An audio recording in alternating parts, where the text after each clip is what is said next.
Tepangaken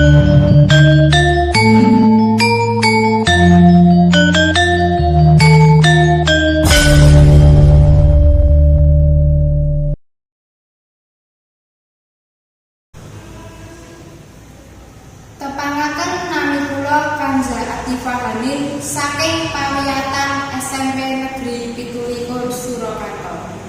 Ing mriki kula badhe caos pidato kanthi irah-irahan pangalaman Covid ing laladan sakupenge. Assalamualaikum warahmatullahi wabarakatuh.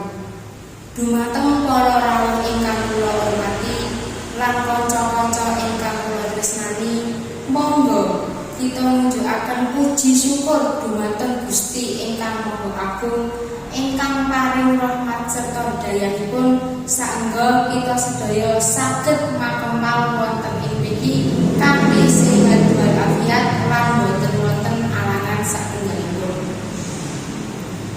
Wonten kasempatan menika kula badhe caos pidato kanthi babagan pangalaman Covid ing laladan sakupenge.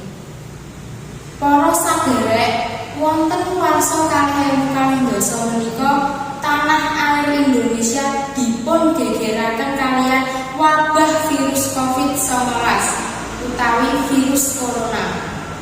Virus corona kadosipun virus influenza, nanging virus corona menika langkung mbebayakaken.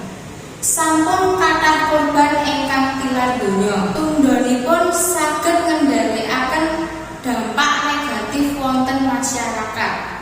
Tuladhanipun wonten PHK lan tiyang ingkang kacingkrangan tambah kathah. Sanajan kahananipun migantosaken, kita sedaya kedah saged jagi kahanan kanthi boten ngantos dados ODP, PDP, OTG utawi tiyang ingkang positif corona. Supados caranipun tetep migantosaken dawuhipun pemerintah. Ugi jagi jarak sosial, sregep bijik tangan, caranipun dahar kanthi sehat lan bergizi.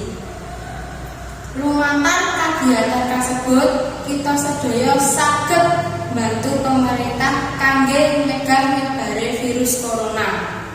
Supados wabah virus corona cepet ical lan ingkang kedampak saged obah malih. Saengga kagiatan wonten masyarakat saged mlampah normal lan sakmestinipun. Mekaten pidato ingkang kula aturaken mugi-mugi saged migunani kagem kita sedaya. Menawi wonten lepatipun atur saha salah bawa, kula nyuwun agunging samudra pangaksami. Nuwun. Wassalamualaikum warahmatullahi